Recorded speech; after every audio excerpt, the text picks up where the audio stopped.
Entre 1933 e 1945, o regime nacional socialista alemão destinou recursos colossais ao desenvolvimento de armamento experimental. Os laboratórios, fábricas e centros de testes do Terceiro Reich operaram sob um secretismo sem precedentes, produzindo máquinas que, em muitos casos, superavam em muito a tecnologia disponível no resto do mundo. Alguns desses projetos conseguiram entrar em produção e mudar o curso de batalhas inteiras. Outros ficaram sepultados em planos e protótipos, descobertos décadas depois por investigadores e arquivistas. Todos partilham uma característica comum: nasceram de uma combinação explosiva de gênio de engenharia, ideologia totalitária e necessidade bélica desesperada. O que distingue estes veículos não é apenas a sua potência destrutiva, mas a audácia conceptual que representam. Os engenheiros alemães não se limitaram a otimizar projetos existentes, mas exploraram territórios completamente inexplorados em matéria de propulsão, blindagem, sigilo e capacidade ofensiva. Muitos destes conceitos, redescobertos após a guerra, serviram de base para o desenvolvimento militar das décadas seguintes em ambos os blocos da Guerra Fria. O contexto em que surgiram estes projetos é inseparável da sua compreensão. O Terceiro Reich tinha consolidado por volta de 1940 uma máquina de mobilização industrial sem precedentes na história europeia. As universidades técnicas foram reorganizadas em função das prioridades militares. Os melhores engenheiros do país receberam prioridade máxima na atribuição de materiais, mão de obra e financiamento. O sistema de contratos de armamento permitia que as empresas privadas propusessem projetos diretamente ao Ministério do Armamento, criando uma competição interna que acelerava a inovação, mas também gerava duplicações e desperdício de recursos.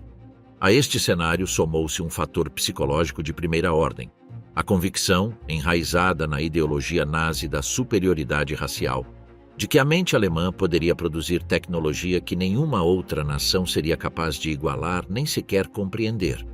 Esta certeza alimentou tanto os projetos mais brilhantes como os mais delirantes, sem que fosse sempre possível distinguir claramente entre uns e outros até que o protótipo chegasse ao campo de testes. O presente percurso abrange desde os monstros terrestres que esmagavam o solo da Europa até os precursores silenciosos dos submarinos modernos, passando por aeronaves que anteciparam os aviões a jato do século XXI. Cada um destes 15 veículos representa um capítulo sombrio e irrepetível na história da engenharia bélica, e uma janela aberta para questões que ainda hoje permanecem sem resposta definitiva sobre os limites da tecnologia aplicada à destruição.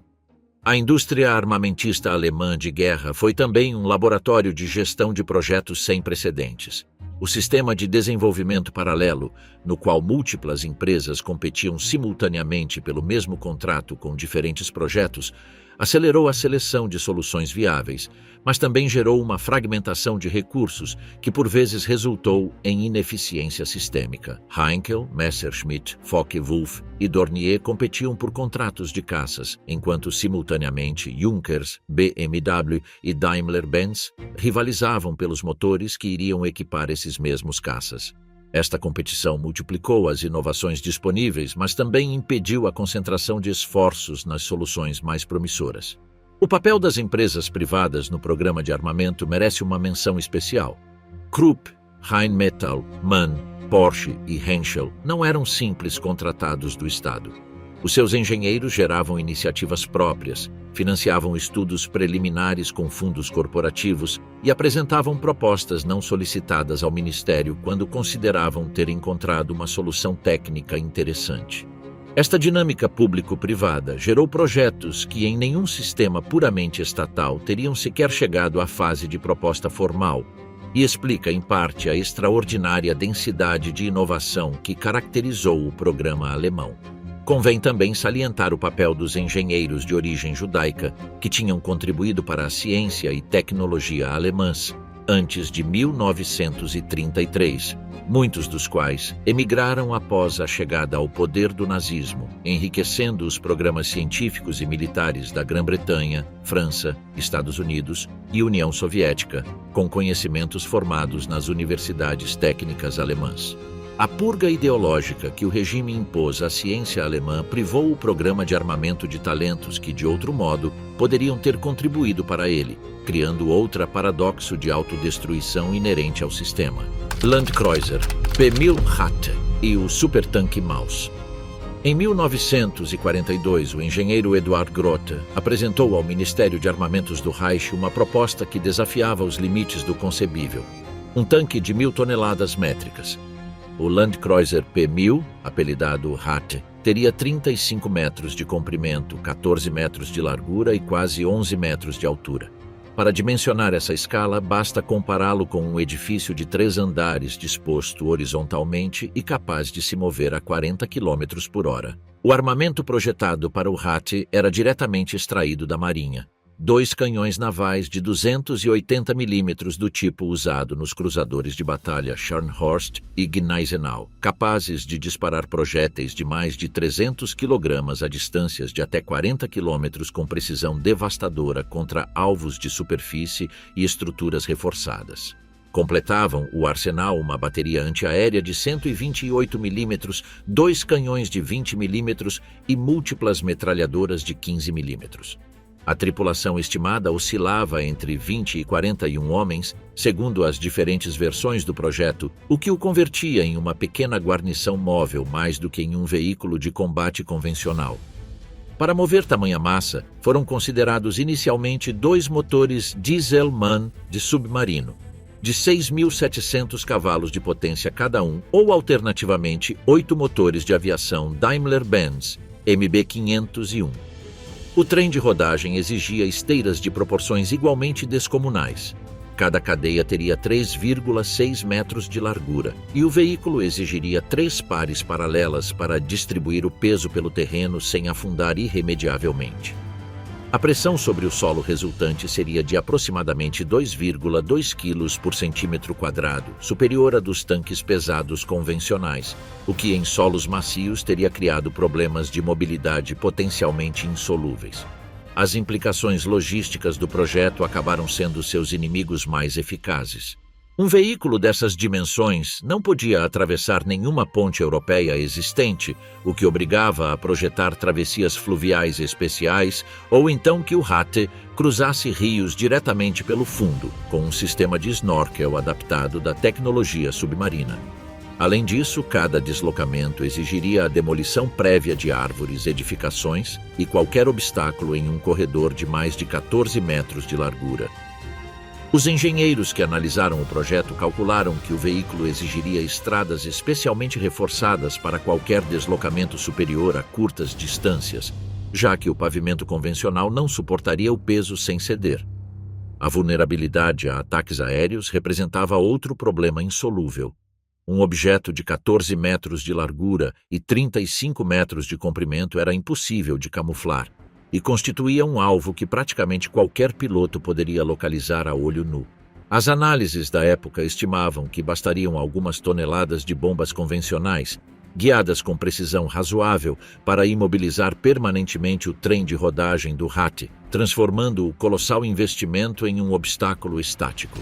Albert Speer, ministro de Armamentos, cancelou oficialmente o projeto em 1943 após reconhecer que os recursos necessários para construir um único exemplar equivaliam aos de dezenas de tanques Panzer IV convencionais, cuja utilidade tática era infinitamente superior. Nenhum protótipo foi concluído, mas os planos originais sobreviveram à guerra e permaneceram classificados durante décadas em arquivos aliados. O Ratte representa talvez o exemplo mais puro da tendência de conceber armas tanto de efeito psicológico quanto militar. Uma máquina projetada tanto para aterrorizar quanto para destruir, mas cuja própria monumentalidade a teria convertido em sua maior fraqueza tática. Se o Ratte nunca passou do papel, o Panzer VIII Maus chegou a se materializar em 2 protótipos completamente construídos. Com 188 toneladas de peso, o Maus foi o tanque mais pesado que jamais entrou em fase de protótipo funcional. Seu nome era deliberadamente irônico. Chamar de Rato a maior máquina de guerra terrestre da história continha o sarcasmo típico dos círculos de engenharia do Reich.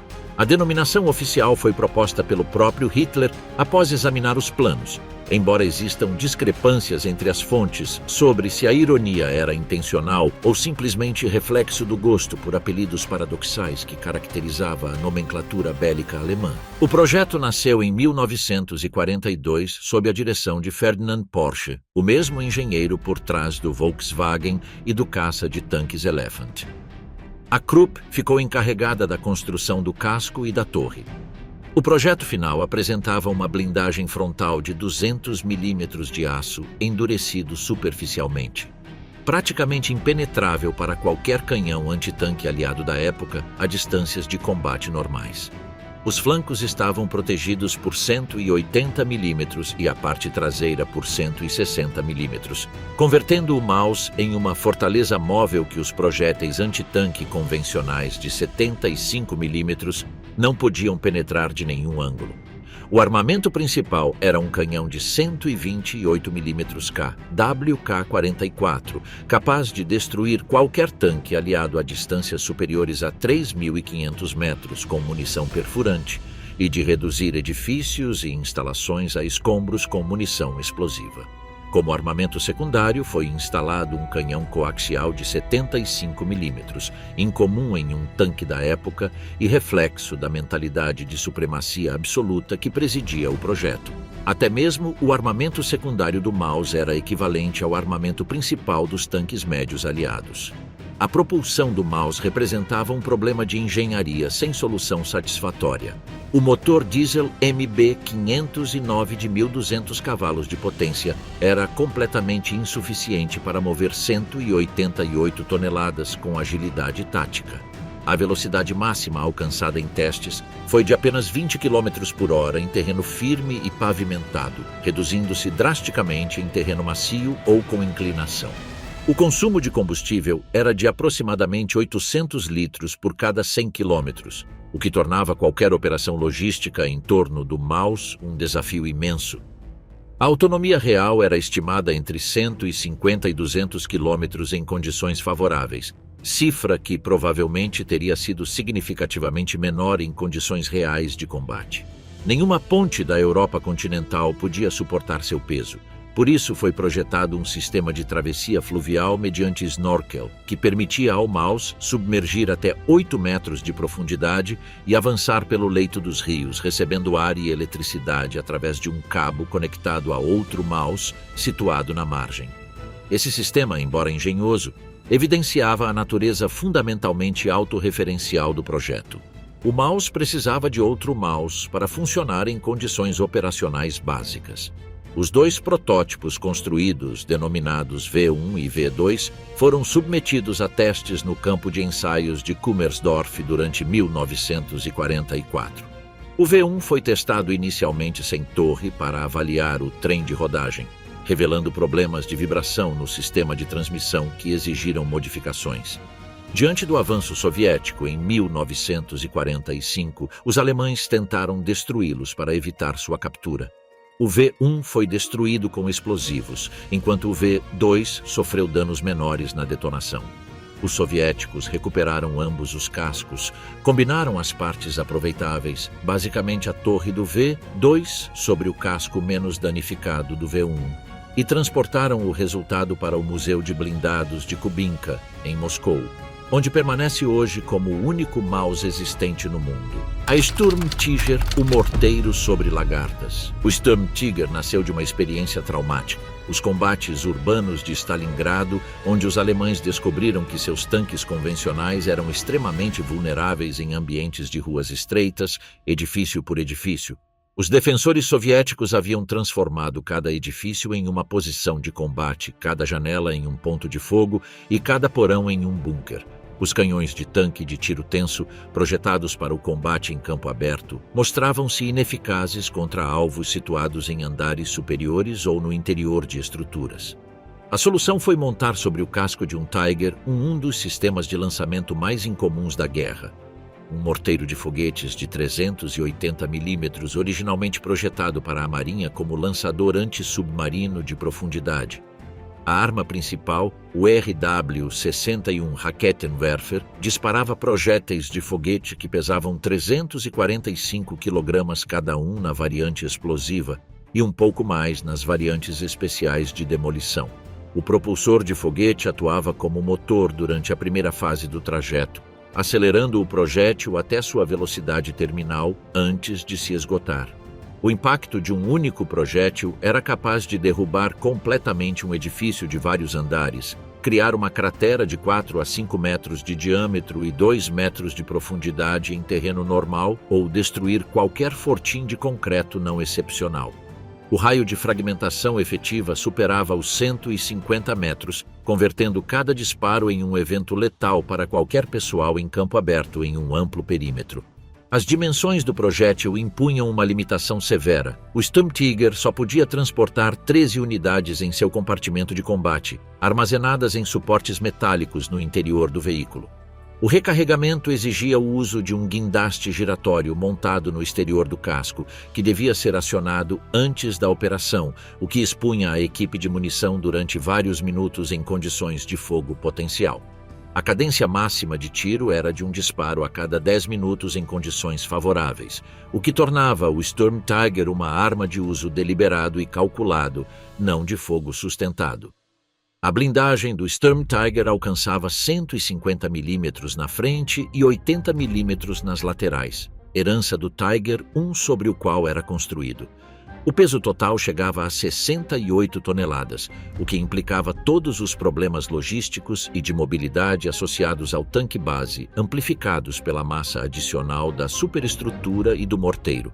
A velocidade máxima em estrada girava em torno de 40 km por hora, mas o consumo de combustível do motor HL210 P45 de 650 cavalos de potência e o desgaste mecânico crônico da transmissão do Tiger o tornavam pouco confiável em marchas longas sem apoio de manutenção intensiva.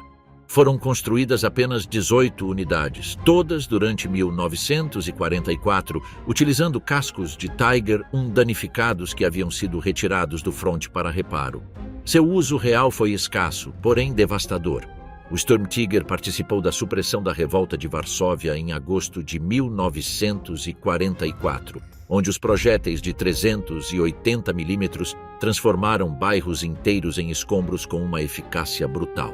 Os combatentes poloneses do Exército Nacional documentaram o efeito dos impactos, descrevendo como edifícios inteiros de 4 e 5 andares desabavam com um único disparo, soterrando os defensores nos andares inferiores.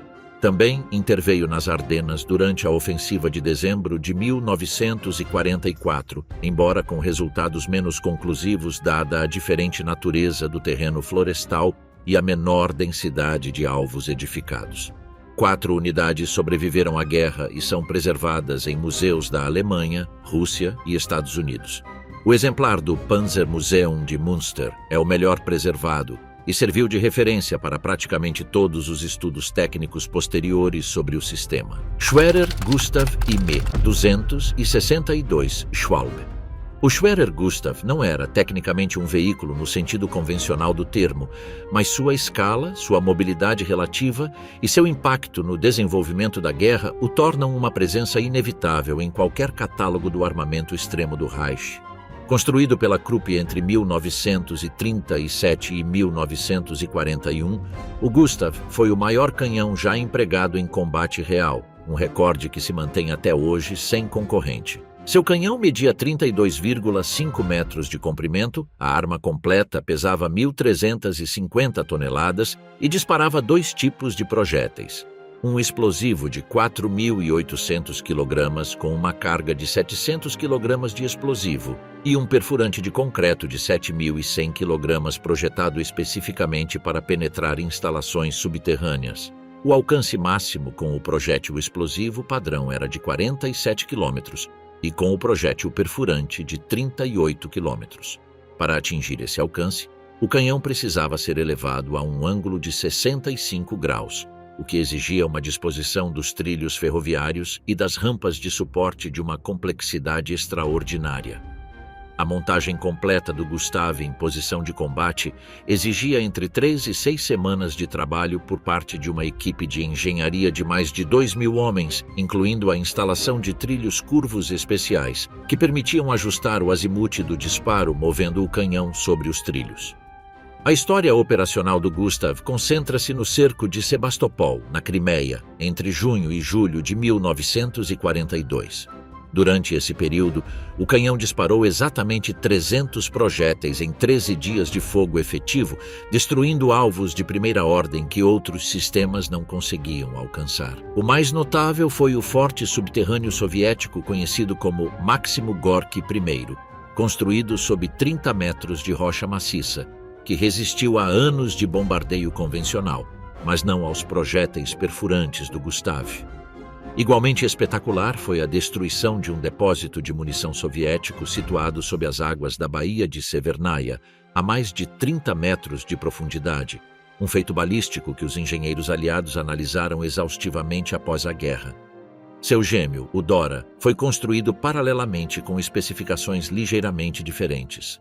O plano inicial era empregá-lo no cerco de Gibraltar, operação que dependia da participação espanhola na guerra e que nunca se concretizou devido à recusa de Franco. O Dora foi posteriormente transferido para a Frente Oriental, embora nunca tenha chegado a entrar em ação, e passou a maior parte da guerra em deslocamentos que consumiam semanas e recursos imensos sem benefício operacional real. O poder destrutivo era indiscutível, mas a relação custo-efetividade era catastrófica. Os mesmos alvos destruídos pelo Gustave poderiam ter sido atacados com bombardeios aéreos massivos a uma fração do custo e com maior flexibilidade. A vulnerabilidade do sistema a ataques aéreos o tornava um luxo operacional de duvidosa sustentabilidade. A Luftwaffe precisava deslocar caças e artilharia antiaérea exclusivamente para proteger o Gustave durante suas operações, consumindo recursos que eram urgentemente necessários em outras frentes.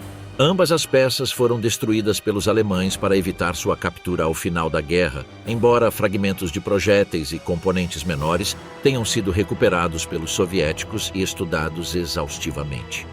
A construção do Gustave foi resultado de um contrato originado em 1936, quando o próprio Hitler visitou a fábrica Krupp em Essen e perguntou qual canhão poderia destruir a linha Maginot francesa. A família Krupp apresentou o conceito de um canhão de calibre extraordinário que pudesse perfurar 7 metros de concreto reforçado ou 1 metro de aço blindado, e Hitler assinou o contrato imediatamente. O processo de projeto e construção levou 5 anos e exigiu a colaboração de centenas de especialistas em metalurgia, balística, engenharia ferroviária e logística militar. O tubo do canhão foi forjado em uma única peça nos fornos de Essen, um processo que por si só levou semanas. O nome Schwerer Gustav foi dado em homenagem a Gustav Krupp von Bohlen und Halbach, patriarca da dinastia industrial que o construiu. O canhão disparava com uma precisão relativa aceitável para seu alcance, com um erro circular provável de menos de 300 metros a 38 quilômetros, o que para o calibre e o alcance da arma era notável. A vida útil do tubo era de aproximadamente 100 disparos antes de necessitar substituição, o que fazia com que a Krupp mantivesse um tubo reserva disponível em todos os momentos durante as operações ativas de Sebastopol. A velocidade inicial do projétil ao sair do tubo era de 820 metros por segundo, e o tempo de voo até o alvo em alcance máximo era de quase 40 segundos, durante os quais a rotação da Terra produzia uma deflexão lateral mensurável que os calculadores de tiro tinham de compensar. Os dados meteorológicos, especialmente a direção e velocidade do vento em diferentes altitudes, eram recolhidos por balões-sonda lançados antes de cada disparo para ajustar as tabelas de tiro. O sistema de controle de fogo do Gustave incluía mais de 30 artilheiros, calculistas e observadores trabalhando de forma coordenada. O Messerschmitt M262 não foi o primeiro avião a jato da história, distinção que corresponde ao Heinkel He-178 de 1939, mas sim o primeiro a entrar em serviço operacional real durante uma guerra. A sua aparição nos céus europeus no verão de 1944 foi um choque para os pilotos aliados.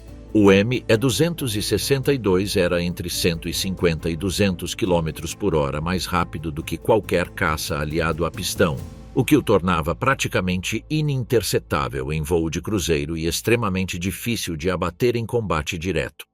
Os pilotos experientes que o enfrentaram descreveram a sensação de que o avião desaparecia do campo de visão antes de conseguirem estabelecer uma solução de tiro. O projeto do Me-262 começou em 1939, antes mesmo de a guerra se iniciar formalmente, como resposta ao interesse da Luftwaffe pela tecnologia de turbojato que Hans von Ohain havia desenvolvido. Os motores Junkers Jumo 004B, cada um gerando 8,8 kN de empuxo, representavam uma ruptura absoluta com a aviação a pistão. A velocidade máxima alcançada em testes foi de 900 km por hora ao nível do mar e até 870 km por hora em altitudes de combate, com uma taxa de subida de 1.200 metros por minuto que nenhum avião aliado conseguia igualar. A tecnologia de ligas da época obrigava ao uso de materiais inferiores para as pás da turbina, o que resultava numa vida útil do motor de apenas 25 horas de voo antes de necessitar de revisão completa. Em condições de combate, onde os motores operavam frequentemente no limite das suas especificações, a fiabilidade era ainda menor. O empuxo assimétrico resultante de uma falha de motor na descolagem ou aterragem era um dos maiores perigos para os pilotos, e vários acidentes fatais ocorreram nestas fases de voo durante os primeiros meses de operação. A história operacional do ME-262 está marcada pela interferência direta de Hitler. Numa apresentação de 1943, o Führer perguntou se o avião podia transportar bombas e, ao receber uma resposta teórica afirmativa, ordenou a sua reconversão em bombardeiro de alta velocidade. Esta decisão não só atrasou o desdobramento como caça por meses críticos, como exigiu modificações estruturais que comprometeram parcialmente as características originais de voo. Quando finalmente foi permitido o seu uso na função para a qual havia sido projetado, os alemães contavam com pilotos insuficientemente treinados no manuseio da nova tecnologia, infraestrutura de manutenção inadequada e combustível de querosene em escassez devido ao avanço aliado sobre os campos petrolíferos romenos e as refinarias alemãs. Apesar de tudo, os 1.430 exemplares produzidos derrubaram aproximadamente 542 aeronaves aliadas, com perdas próprias de 100 unidades em combate aéreo, uma relação favorável que teria sido muito mais pronunciada se tivesse entrado em produção 2 anos antes. Os aliados desenvolveram uma tática específica para neutralizar o ME-262. Atacar os aeródromos durante os momentos de descolagem e aterragem, quando o avião era mais vulnerável e as suas vantagens de velocidade se reduziam drasticamente. O pioneiro desta tática foi o general da USA, A.F. Pete Quesada, que estabeleceu patrulhas de caça sobre as bases do Mi-262 que conseguiram destruir mais exemplares em terra do que em combate aéreo. O desenho em asa enflechada do ME-262, estudado intensamente pelas equipas de captura aliadas, influenciou diretamente o desenvolvimento do F-86 Sabre norte-americano e do MiG-15 soviético. O próprio Kurt Tank, designer do Focke-Wulf 190, emigrou para a Argentina após a guerra, onde projetou o Pulk II, o primeiro caça a jato latino-americano, aplicando diretamente os conhecimentos acumulados durante o programa do Mi-262. A HO-229, a assa voadora furtiva, e a bomba voadora V-1 Fieseler. O Horten HO-229 é talvez o projeto mais enigmático e antecipatório de toda a aviação do Terceiro Reich. Projetado pelos irmãos Reimar e Walter Horten, este bombardeiro caça de asa voadora sem fuselagem convencional foi o primeiro na história a incorporar, segundo análises modernas, características que reduziam significativamente sua detectabilidade por radar, décadas antes de o conceito de furtividade ser formalmente codificado na doutrina militar norte-americana com o programa Have Blue da década de 1970. A filosofia de projeto dos irmãos Horten tinha raízes que precediam a guerra. Reimar já estava fascinado pela forma da asa voadora desde os anos 30. convencido de que era a configuração mais eficiente aerodinamicamente possível. Quando a Luftwaffe emitiu em 1943 o requisito 3 × 1000, exigindo um avião capaz de transportar 1.000 kg de bombas a 1.000 km de distância a 1.000 km por hora, os Orten apresentaram seu projeto de asa voadora como a única forma de alcançar essas especificações sem propulsão convencional a pistão. A forma de asa voadora pura eliminava a fuselagem e a cauda convencionais, reduzindo a resistência aerodinâmica e a superfície de dispersão de radar simultaneamente. O revestimento do protótipo V3, o mais avançado dos construídos, incorporava uma mistura de madeira aglomerada com carvão vegetal entre camadas de madeira compensada, unidas com uma resina de caseína especialmente formulada. Este material composto não foi projetado explicitamente para absorver ondas de rádio, já que o conceito de modelagem furtiva de radar não existia formalmente naquela época, mas análises realizadas por pesquisadores da Northrop Grumman em 2008, utilizando uma réplica construída com os materiais originais, determinaram que a composição absorvia entre 20% e 30% das ondas de rádio de alta frequência. A redução na detectabilidade calculada teria permitido que o HO-229 se aproximasse a 80 km da costa britânica antes de ser detectado pelos radares do sistema Chain Home, comparado aos 160 km de detecção de um bombardeiro convencional.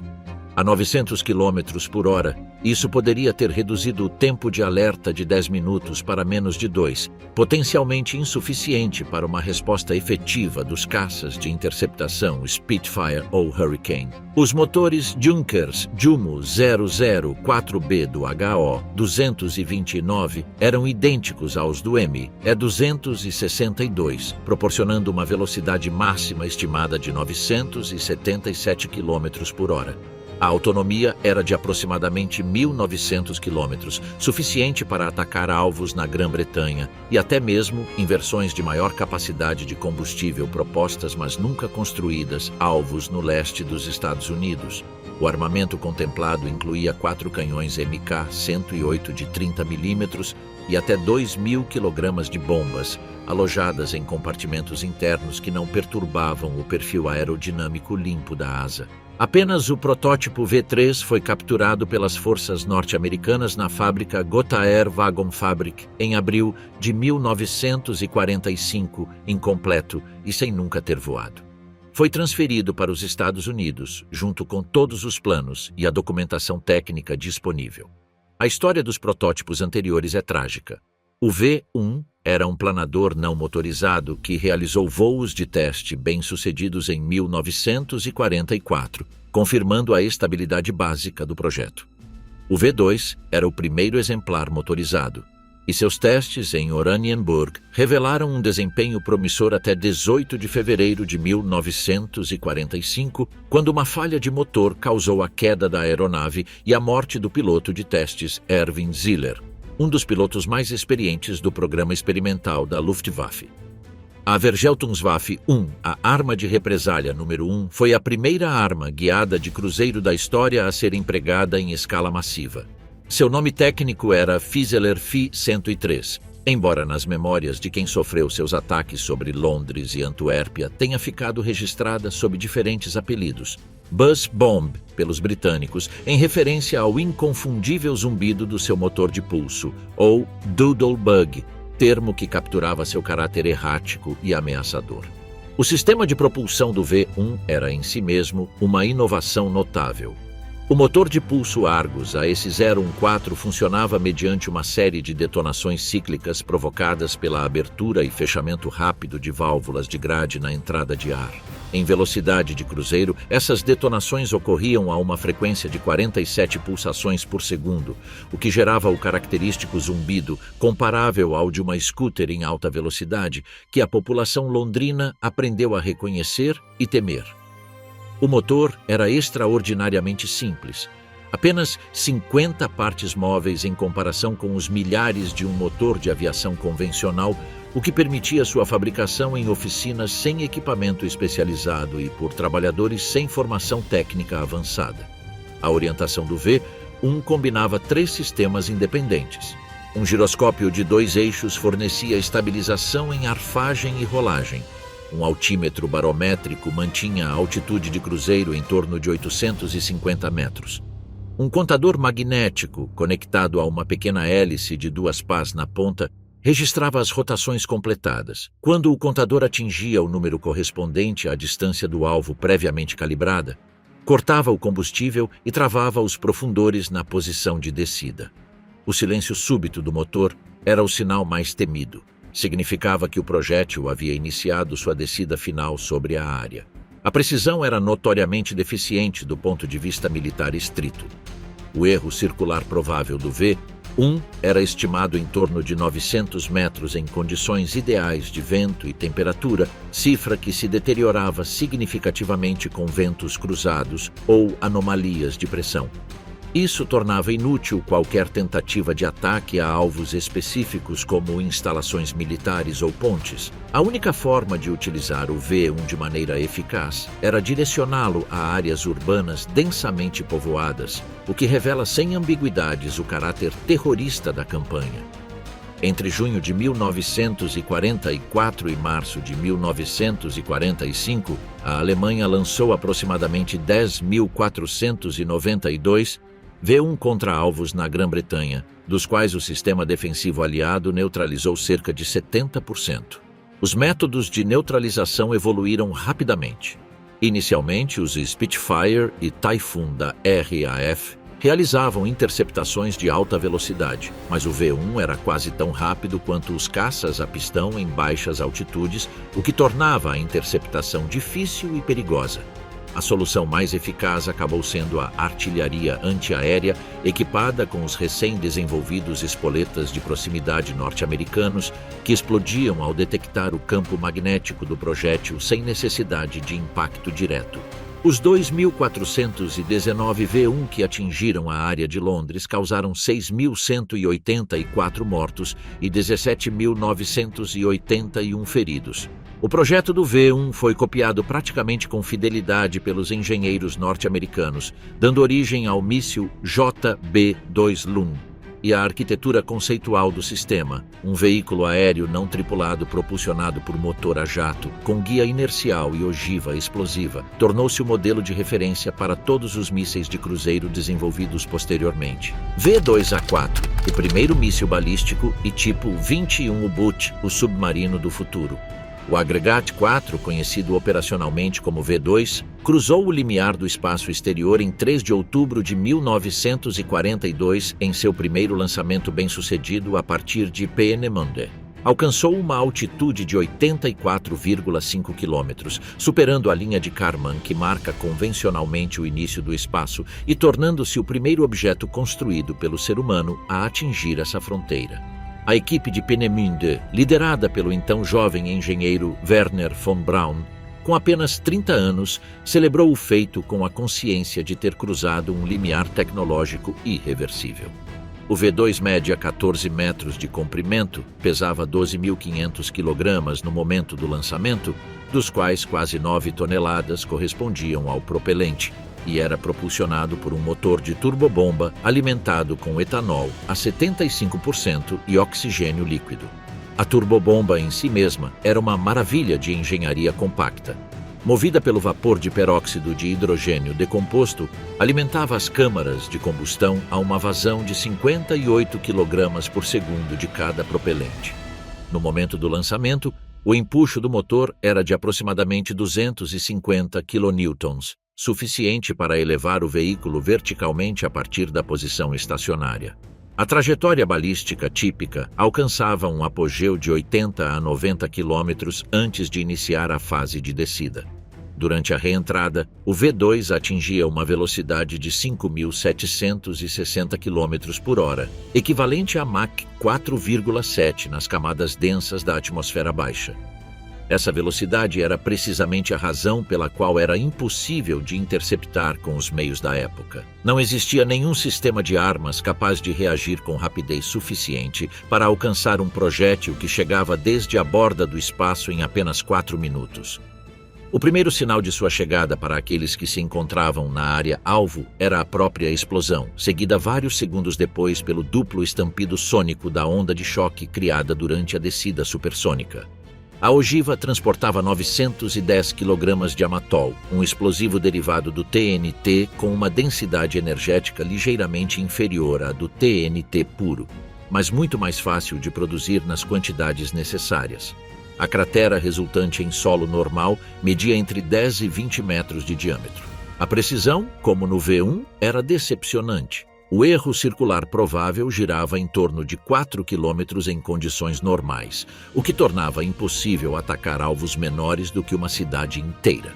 O programa de produção do V2 foi transferido da instalação superficial de Peenemünde, após um bombardeio britânico em agosto de 1943 ter destruído parcialmente as instalações e matado várias dezenas de técnicos-chave, para uma fábrica subterrânea escavada no sistema de túneis do Monte Konstein, na Turíngia.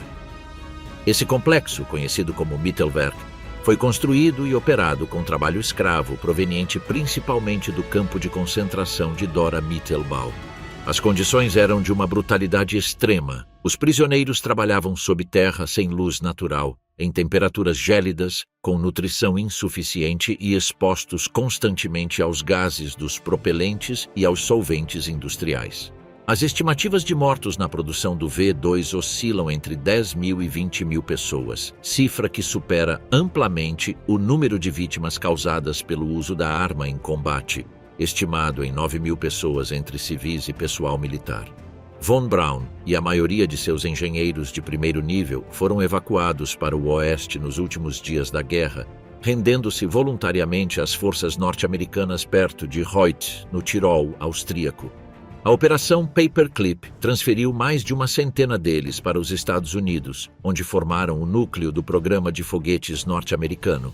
Von Braun lideraria o desenvolvimento do Redstone, o Jupiter-C, que lançou o primeiro satélite norte-americano Explorer 1, e finalmente o foguete Saturno V, que levou os astronautas da Apollo à Lua entre 1969 e 1972. O aspecto mais perturbador da história do V2 é a cadeia de decisões que permitiu aos seus criadores escapar de qualquer responsabilidade pelo trabalho escravo que tornou possível sua produção.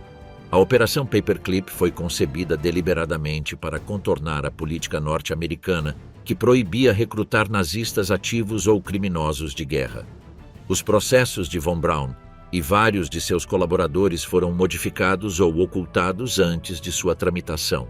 Wernher von Braun era membro do Partido Nazista desde 1937 e das SS desde 1940, com a patente de Sturmbannführer. Ele tinha plena consciência das condições em Mittelwerk e realizou visitas regulares à instalação subterrânea. Após a guerra, construiu para o consumo público norte-americano uma narrativa segundo a qual teria sido um cientista apolítico obcecado por viagens espaciais, uma versão que foi aceita com notável facilidade por uma sociedade que precisava de seus conhecimentos para a corrida espacial. A história técnica do V2 e a história moral de sua produção são inseparáveis. Os entre 10 e 20 mil mortos de Mittelwerk são parte constitutiva da arma, tão intrínsecos a ela quanto seu motor de turbobomba ou seu sistema de guiagem giroscópica. O Unterseeboot Tipo 21 representou uma revolução tão completa no design de submarinos que os engenheiros navais do pós-guerra o estudaram como se fosse um artefato de uma geração completamente diferente. Os submarinos convencionais da Segunda Guerra Mundial, incluindo os muito eficazes Tipo 7 alemães que haviam dominado a Batalha do Atlântico em 1940 e 1941, eram, na realidade, navios submersíveis. Passavam a maior parte do tempo na superfície ou em snorkel, e apenas se submergiam completamente para atacar ou evadir. O Tipo 21 foi o primeiro autêntico submarino de design moderno, concebido para operar principalmente em imersão total durante toda a patrulha. A chave do projeto era uma capacidade de baterias radicalmente ampliada. O Tipo 21 montava 3 bancos de baterias de 62 células cada um, frente aos 2 bancos de células do Tipo 7, triplicando efetivamente a energia armazenada. Isto, combinado com um casco projetado especificamente para a hidrodinâmica subaquática, com seção transversal circular perfeita e todas as protuberâncias externas eliminadas ou integradas no perfil do casco, permitia velocidades em imersão que nenhum submarino anterior, nem qualquer destroyer de escolta aliado podia alcançar. A velocidade em imersão do tipo 21 alcançava 17,2 nós com todas as baterias carregadas, suficiente para se afastar de qualquer perseguidor. Em modo silencioso, a menos de 5 nós era praticamente indetectável pelo sonar ASDIC aliado, que dependia do eco das ondas de pressão para localizar o submarino.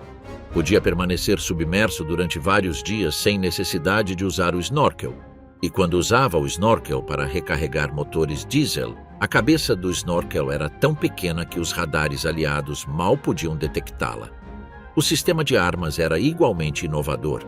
Os 6 tubos de torpedo na proa podiam ser recarregados mediante um sistema hidráulico que reduzia o tempo de recarga de 10 horas para 20 minutos. Um sonar passivo GHG de alta sensibilidade permitia localizar comboios a distâncias de até 50 milhas náuticas sem necessidade de levantar o periscópio, calculando rumo e velocidade do alvo mediante análise da assinatura sonora. O torpedo T-11 acústico, projetado especificamente para o tipo 21, podia seguir automaticamente a assinatura acústica dos motores dos navios-alvo, reduzindo a necessidade de soluções de disparo precisas. O programa de produção empregou pela primeira vez na indústria naval o conceito de pré-fabricação modular. O submarino era dividido em 8 seções construídas simultaneamente em instalações separadas, muitas vezes a centenas de quilômetros de distância, e montadas nos estaleiros. Isto permitia completar um tipo 21 em 69 dias de trabalho efetivo, comparado com os 18 a 24 meses do processo tradicional. No entanto, os bombardeamentos aliados sobre os estaleiros de Bremen, Hamburgo e Danzig, combinados com os problemas de coordenação logística e os defeitos de qualidade resultantes do trabalho apressado e da escassez de materiais, atrasaram o programa até o ponto em que nenhuma unidade completou uma patrulha de combate antes do fim da guerra. O U-2511, sob o comando do capitão de fragata Adalbert Schnee, realizou em 4 de maio de 1945, dias depois de receber a ordem de rendição geral, uma aproximação simulada não detectada sobre o cruzador HMS Norfolk, demonstrando a validade do conceito. O impacto na marinha do pós-guerra foi tão profundo que o almirante norte-americano Chester Nimitz declarou que, se os alemães tivessem conseguido mobilizar 200 tipo 21 em 1943, o resultado da Batalha do Atlântico poderia ter sido diferente. A história do tipo 21 inclui também um episódio que revela a fratura entre a inovação técnica e a realidade operacional da Alemanha de 1944. O grande almirante Karl Dönitz havia promovido o programa com o argumento de que 300 tipo 21 operacionais poderiam restabelecer a supremacia submarina alemã no Atlântico. No entanto, a produção real nunca se aproximou dessa cifra, e Dönitz reconheceu em suas memórias que o programa começou tarde demais para mudar o curso da guerra. Muitos dos marinheiros treinados para o tipo 21 eram jovens demais para explorar plenamente suas capacidades. O novo submarino era substancialmente mais complexo que o tipo 7, com sistemas hidráulicos de recarga, sonar passivo avançado e procedimentos de snorkel que exigiam treinamento extensivo. Os tipo 21 capturados foram distribuídos entre as potências aliadas para estudo. O impacto sobre o design de submarinos soviéticos foi tão profundo que o almirante Gorshkov, arquiteto da Marinha de Guerra soviética do pós-guerra, descreveu o tipo 21 como o ponto de referência fundamental a partir do qual toda a concepção do submarino moderno deveria ser reconstruída. O caça do povo e a bomba autônoma Goliath. Em setembro de 1944, com os aliados já em território alemão e a produção de combustível dizimada pelos bombardeios estratégicos sobre as refinarias, a Luftwaffe emitiu uma especificação de emergência para um caça a jato que pudesse ser construído em massa, em sua maior parte com madeira e materiais não estratégicos, e pilotado por jovens com um mínimo de treinamento de voo, chegando inclusive a considerar a possibilidade de instruí-los basicamente em planadores. O Heinkel He-162 Salamander, conhecido popularmente como Volksjäger ou Caça do Povo, passou do conceito aprovado ao primeiro voo em apenas 90 dias, em 6 de dezembro de 1944, um recorde de desenvolvimento para uma aeronave de combate avançada que ainda hoje é praticamente imbatível na aviação militar. O projeto era radicalmente heterodoxo por necessidades de simplicidade construtiva. O motor de turborreação BMW 003E, com 7,8 kN de empuxo, estava montado sobre o dorso da fuselagem em um suporte externo, em vez de ser integrado a ela como no ME-262. Essa configuração simplificava enormemente a manutenção e o acesso ao motor, mas criava um problema de controle. Em caso de falha do motor, o torque resultante tendia a empurrar o nariz do avião para cima e em seguida fazê-lo girar violentamente. Vários pilotos morreram durante os testes e nos primeiros meses de serviço justamente por esse problema em situações de emergência. As asas eram de construção mista, com estrutura de madeira de bétula e revestimento de liga leve, unidas com colas de madeira especiais que se mostraram problemáticas em condições de alta umidade. A fuselagem era de alumínio estampado, com uma cabine extremamente compacta projetada para reduzir a resistência frontal. O armamento consistia em 2 canhões MK-108 de 30 mm, arma terrivelmente eficaz, mas com uma cadência de tiro que exigia disparos breves e precisos para não esgotar a munição em segundos. A versão alternativa com canhões MG-151/20 de 20 mm tinha maior cadência e mais munição, sendo preferida por muitos pilotos para o combate aéreo. O programa planejava 4.000 unidades mensais, um número que revela o divórcio entre os planejadores do Reich e a realidade industrial da Alemanha de 1944. Ao todo, foram produzidos entre 300 e 320 exemplares, segundo as fontes mais recentes, com várias centenas adicionais em diferentes fases de montagem ao final da guerra. O He-162 realizou suas primeiras missões de combate em abril de 1945 com o Jagdgeschwader 1, com resultados que as fontes aliadas e alemãs interpretam de maneira divergente. Ao menos uma derrubada de um P-51 Mustang foi atribuída ao He-162, embora a documentação completa dos combates do período final seja escassa e inconsistente. A velocidade máxima do He-162 alcançava 840 km por hora, inferior à do ME-262, mas superior a qualquer caça aliado a pistão nas altitudes típicas de combate. A autonomia de apenas 57 minutos em velocidade de combate impunha operações estritamente locais e limitava a doutrina de emprego à defesa de objetivos fixos específicos. 27 exemplares sobreviventes encontram-se hoje em museus ao redor do mundo, sendo os do Smithsonian, em Washington, o Museu de Aviação de Ottawa e o Museu Técnico de Speyer os mais completos e bem preservados. Enquanto os engenheiros alemães concebiam monstros de aço de centenas de toneladas, outros desenvolviam no extremo oposto do espectro uma miniaturização igualmente revolucionária. O Goliath Leichter Ladungsträger era um veículo de controle remoto não tripulado com dimensões de apenas 1,5 metros de comprimento e 60 centímetros de altura, projetado para infiltrar-se em posições inimigas e detonar uma carga explosiva de entre 60 e 100 kg diretamente junto ao alvo, fosse um tanque, uma ponte, uma posição entrincheirada ou uma concentração de tropas em campo aberto. A ideia original procedia de um projeto capturado dos franceses, o Tracteur B, um veículo de demolição teleguiado que nunca chegou à produção em massa. Os engenheiros da Carl F. W. Borgward, mais conhecidos por seus automóveis civis, desenvolveram o conceito até produzir uma máquina operacionalmente viável. O sistema de controle era um cabo bifilar de até 650 metros de comprimento enrolado em um carretel interno. O operador movia o Goliath para frente, para trás e em curvas mediante impulsos elétricos transmitidos pelo cabo. Ao alcançar o alvo, um sinal elétrico adicional ativava o detonador da carga explosiva. A vulnerabilidade inerente ao sistema de cabo era seu calcanhar de Aquiles mais evidente. Os soldados que enfrentavam um Goliath só precisavam encontrar o cabo e cortá-lo, o que imediatamente inutilizava o veículo.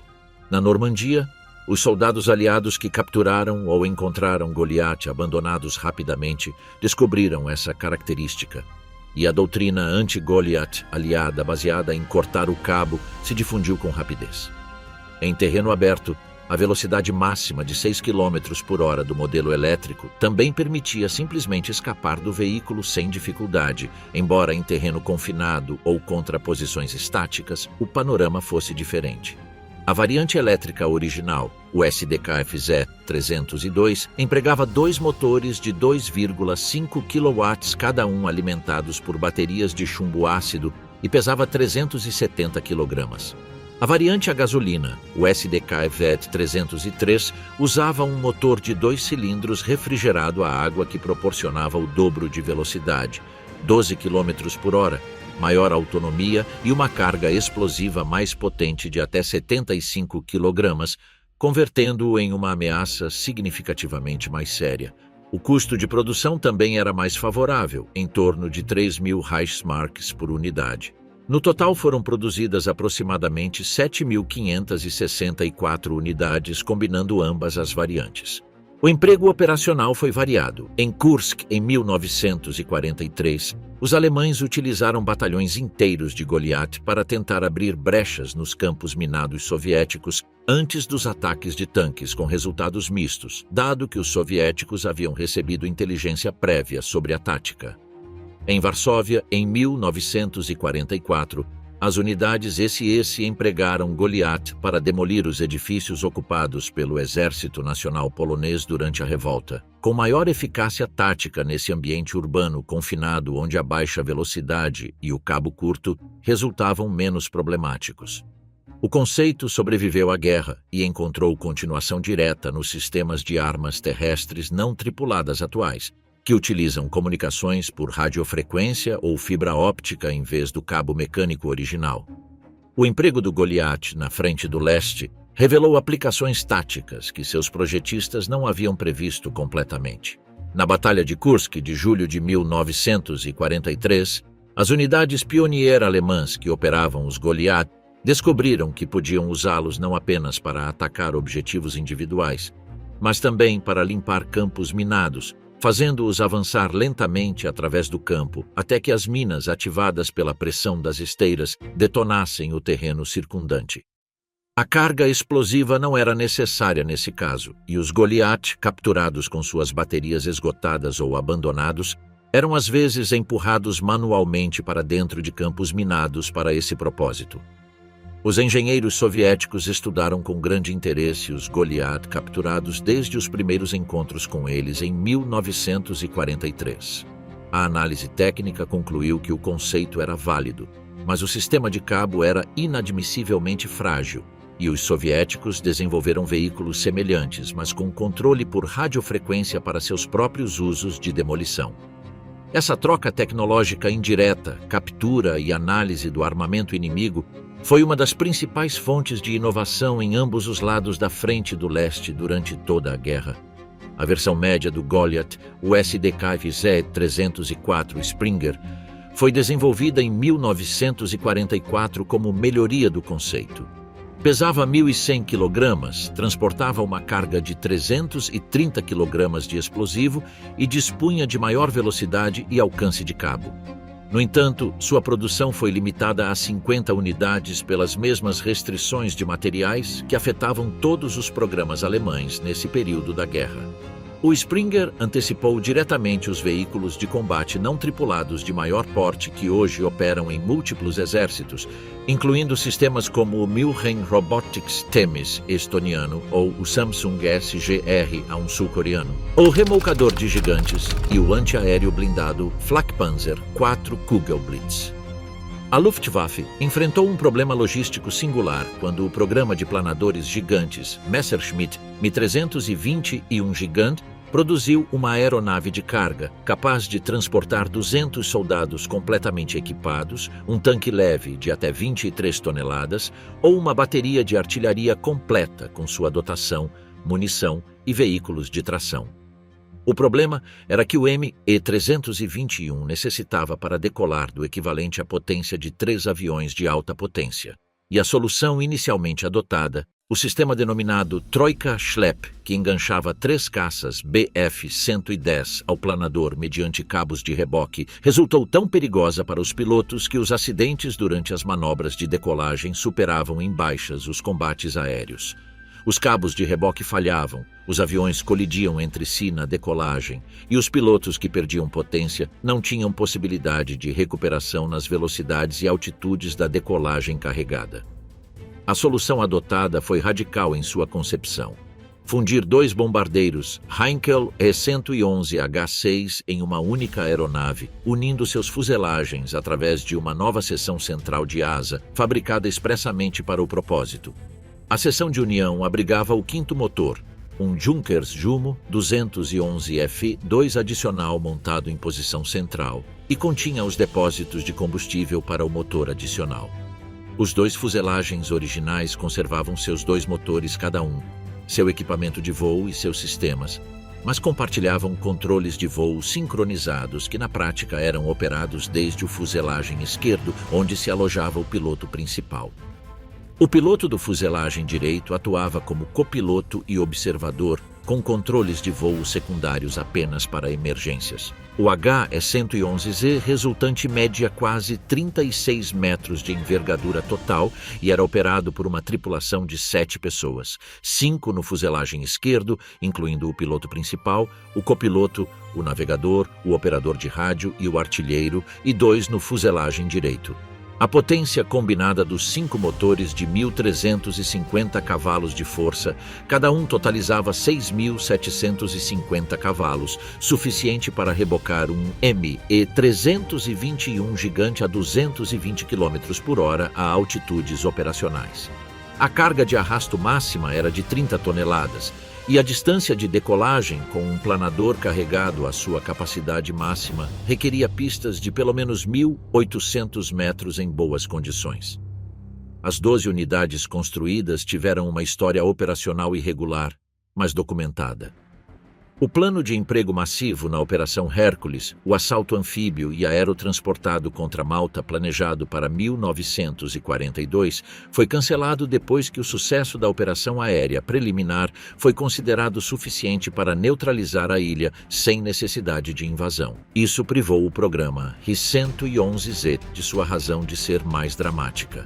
O emprego real concentrou-se na frente do leste, principalmente no suprimento por via aérea a unidades cercadas e no transporte de carga pesada em rotas onde os bombardeiros convencionais resultavam insuficientes.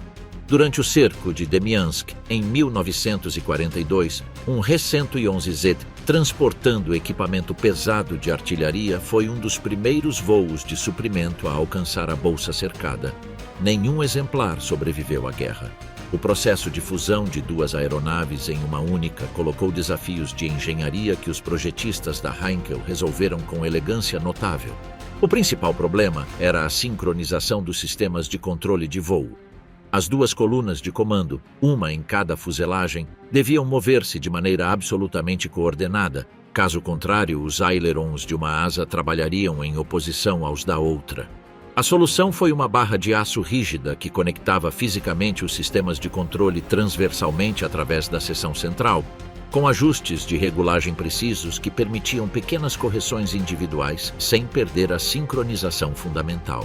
A estrutura da asa central de união foi projetada pela Heinkel para absorver não só os esforços aerodinâmicos próprios de uma seção de asa nova, mas também as forças de torção assimétrica resultantes das possíveis falhas de motor em qualquer um dos 5 motores.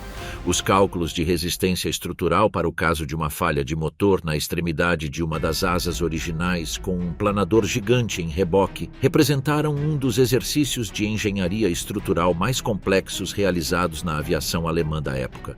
A manutenção de 5 motores numa única aeronave nas condições dos aeródromos da frente oriental, com temperaturas de até menos 40 graus Celsius no inverno e pistas de terra sem pavimentação, foi um desafio logístico persistente. Os registros de manutenção do G2 Stuka-Geschwader, a unidade que operou mais HE-111Z na frente oriental, mostram que a disponibilidade operacional dos HE-111Z raramente superava os 50% do total atribuído em qualquer momento dado. As peças de reposição para os motores eram frequentemente as mesmas que para o RED 111H convencional, o que simplificava o abastecimento, mas não aliviava a escassez geral de componentes que afetava toda a Luftwaffe desde 1943. À medida que a superioridade aérea aliada se tornava esmagadora nas frentes ocidental e oriental durante 1944, os veículos blindados alemães em movimento tornaram-se alvos preferenciais para os caça-bombardeiros Typhoon, Thunderbolt e Sturmovik.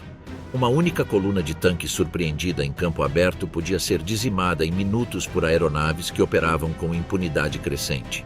A resposta tática urgente necessitava de um sistema capaz de acompanhar as colunas blindadas em movimento e proporcionar-lhes cobertura antiaérea orgânica sem depender de posições fixas. O Flakpanzer IV Kugelblitz, o relâmpago de bola, foi a solução mais avançada e sofisticada desenvolvida para este propósito. O armamento principal era uma torre completamente esférica e fechada, em marcado contraste com os sistemas antiaéreos de torre aberta empregados nos modelos anteriores como o Wirbelwind ou o Ostwind, que deixavam a equipa de serviço exposta ao fogo inimigo. A torre abrigava 2 canhões automáticos MK-103 de 30 mm em montagem coaxial, com uma cadência de tiro combinada de 900 disparos por minuto. O alcance efetivo contra alvos aéreos superava os 2.000 metros, e com projéteis explosivos de alta potência, bastavam 2 ou 3 impactos para destruir uma aeronave de ataque de tamanho médio. A geometria esférica da torre não era apenas estética, permitia a elevação completa dos canhões desde o nível do solo até a vertical, 90 graus, sem interrupções nem zonas mortas de elevação. A rotação horizontal de 360 graus era contínua e sem batentes mecânicos. Um diretor de tiro mecânico integrado calculava o ponto de interseção preditivo com base nos dados de velocidade angular e distância estimada do alvo, uma solução primitiva mas funcional do que hoje chamaríamos segmento computorizado. A velocidade de rotação da torre, acionada hidraulicamente, era suficiente para acompanhar alvos aéreos em voo baixo às velocidades típicas dos caça-bombardeiros aliados. O chassi era o do tanque médio Panzer IV na sua variante J, com modificações na superestrutura para alojar a torre esférica. O compartimento do motor permaneceu sem alterações substanciais, utilizando o motor Maybach HL 120T RM de 265 cavalos de potência, que propulsionava as versões de combate do Panzer IV. A blindagem da torre atingia os 20 mm na sua parte mais espessa, insuficiente para combate contra tanques, mas adequada para proteger a equipa de 4 pessoas da estilhaçaria, das balas de metralhadora e do fogo ligeiro de infantaria que podia encontrar em posições defensivas. Apenas foram concluídas entre 5 e 7 unidades, segundo as fontes, com discrepâncias em relação aos veículos entregues antes do fim da guerra face aos que estavam em processo de montagem. A escassez de recursos, a competição interna entre programas de armamento e a disrupção industrial causada pelos bombardeamentos impediram que o Kugelblitz alcançasse qualquer escala de produção significativa. No entanto, o conceito foi adotado por praticamente todos os exércitos modernos, o Gepard alemão do pós-guerra, o M163, VADS norte-americano, o ZS, o 23-4 Shilka soviético, o Marksman finlandês e dezenas de sistemas semelhantes são todos descendentes conceptuais diretos do princípio que o Kugelblitz foi o primeiro a implementar em configuração fechada e totalmente integrada com uma formação de tanques. O interceptor de decolagem vertical e o trator anfíbio esquecido.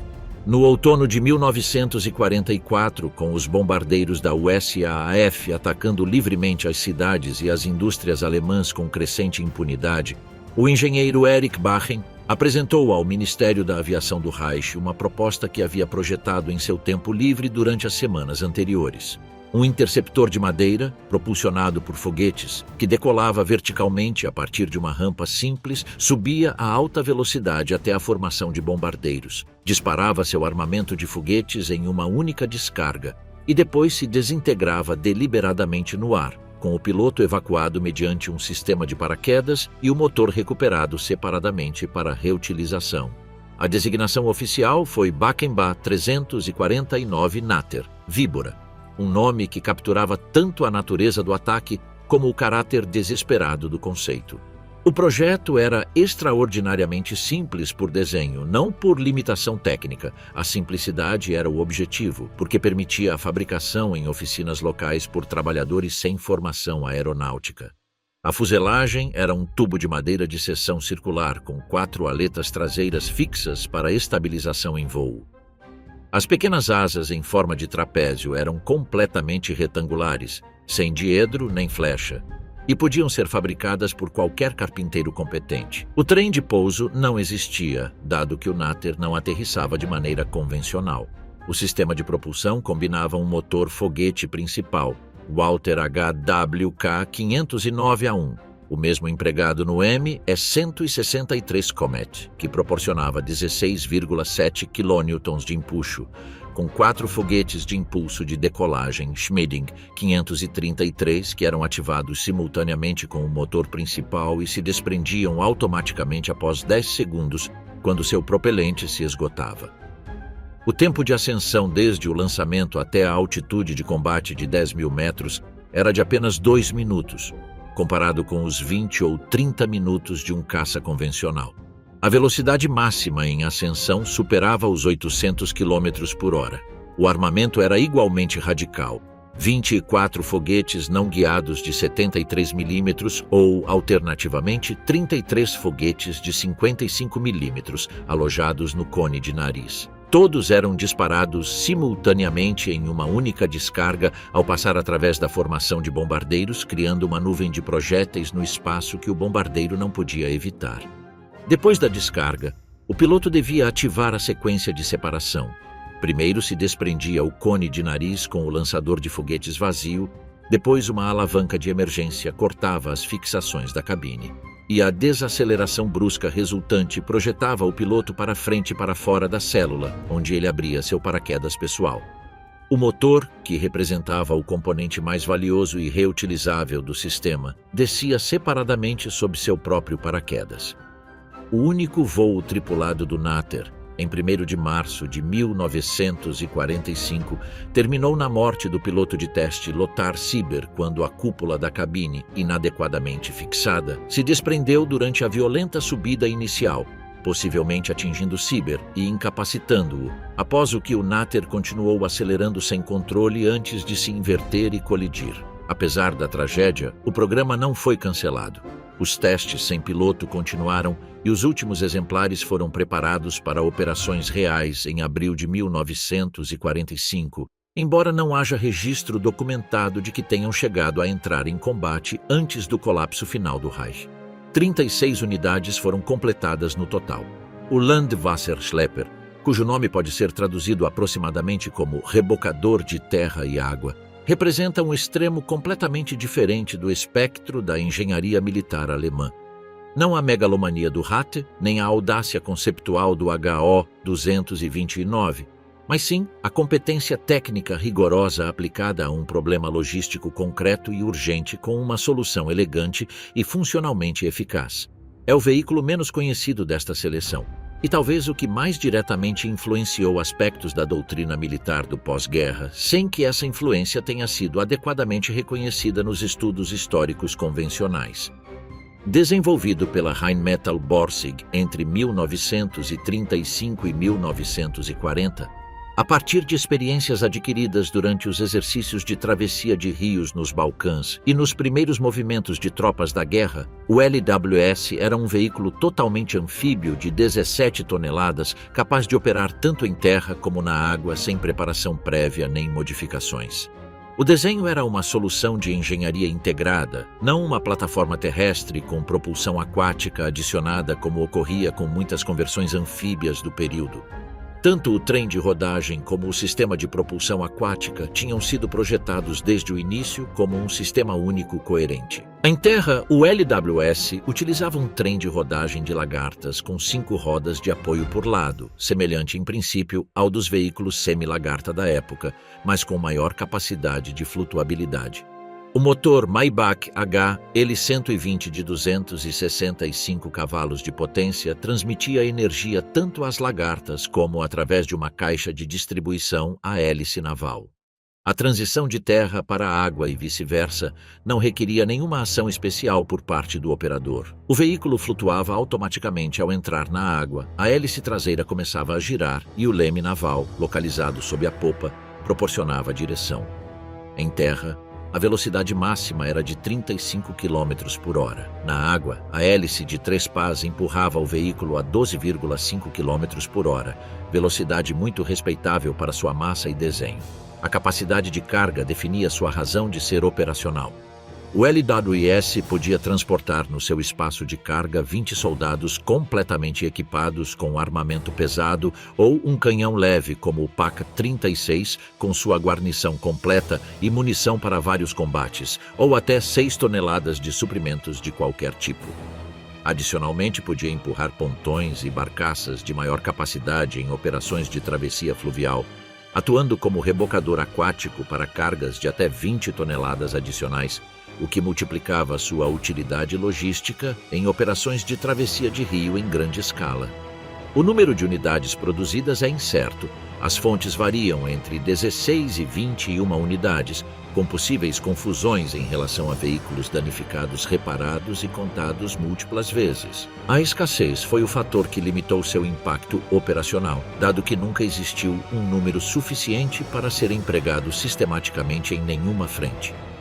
As unidades disponíveis foram atribuídas continuamente a operações de emergência em pontos críticos da frente oriental, onde os rios da bacia hidrográfica soviética apresentavam constantemente o problema da travessia com equipamento pesado. Na travessia do Dnieper, em 1941, e em múltiplas operações posteriores, o LWS mostrou ser o único veículo capaz de iniciar uma travessia motorizada antes que os engenheiros de combate pudessem estabelecer pontes de pontões. 4 exemplares sobreviveram à guerra em condição utilizável. O mais completo encontra-se no Deutsches Panzermuseum, em Münster, Alemanha, e tem sido objeto de estudos técnicos detalhados que confirmaram o nível avançado de integração do projeto. Os exércitos norte-americano, britânico e soviético analisaram o LWS e seus princípios de projeto no pós-guerra, contribuindo para o desenvolvimento dos primeiros veículos anfíbios de apoio logístico da OTAN e do Pacto de Varsóvia, que fizeram parte da doutrina de defesa em profundidade perante uma potencial guerra convencional na Europa Central. A impressionante tecnologia alemã. A história destes 15 veículos é também a história de um paradoxo tecnológico.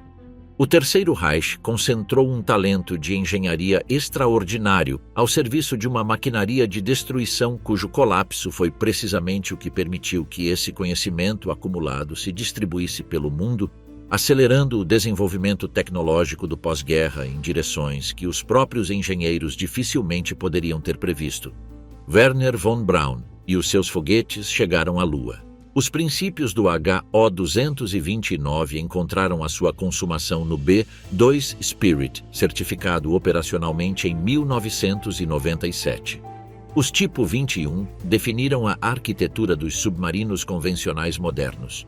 O V-1 transformou-se nos mísseis de cruzeiro que equipam hoje a maioria das marinhas de guerra do planeta. O HE-162 antecipou os caças leves multifunção da segunda metade do século XX.